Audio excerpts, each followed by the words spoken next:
நடனத்துக்கோ அல்லது ஆனந்த நடனத்துக்கோ வந்துட முடியாது. அது ஊன நடனத்தில் தான் இருக்கிறது.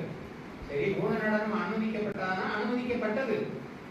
ஆனால் நீங்கள் ஊன நடனத்திலேயே காலத்தையும் உங்கள் வாழ்வு முழுவதுமே நீங்கள் செலவு செய்வீர்களே, ஆனால் இந்த பிறவிக்கு வந்து இந்த வினைப்பதிவை நீங்கள் கலட்டிவிட்ட நிலைக்கு அடையவில்லை என்று பொருள்.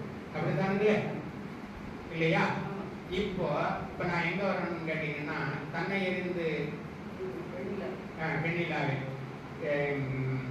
முதல் வரி சொல்லுங்க. வெண்ணிலாவை ஒரு சந்திரனை சொல்லுங்க. அதுக்கு இப்ப வெண்ணிலா வந்து எங்க இருக்கு? மதி மதி மதி மதி மதி இங்க இருக்கு. மதி இருக்கிறது. எங்க இருக்குன்னு கேட்டேன். அற்புதம் அற்புதம் அற்புதம். அவங்களுக்கு ஒரு கையெழுத்து.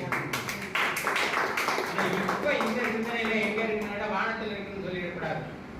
நம்ம இப்ப சிவத்தோட பேசிக்கிட்டு இருக்கிறோம், அருளோட பேசிக்கிட்டு இருக்கோம். அப்படித்தானுங்களே? அது சிவத்தினுடைய தலையில உட்கார்ந்து இருக்கு. அப்படித்தானுங்களே? அது சிவத்துல அது என்ன சொல்றாங்க கேட்டீங்க, சைவத்துல சொல்ல போகும்போது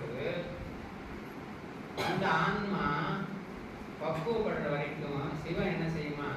தலையில தாங்குமா. அந்த ஆன்மா பக்குவப்படுற வரைக்கும் சிவன் என்ன செய்யுமா? தலையில தாங்குமா. கண்டுபிடிச்சு சொல்ல கற்பனையில ஒரு பெரிய அருளாளர் செய்து பதிவு செய்திருக்கிறார். அதே மாதிரி தான் வந்து இந்த உயிர்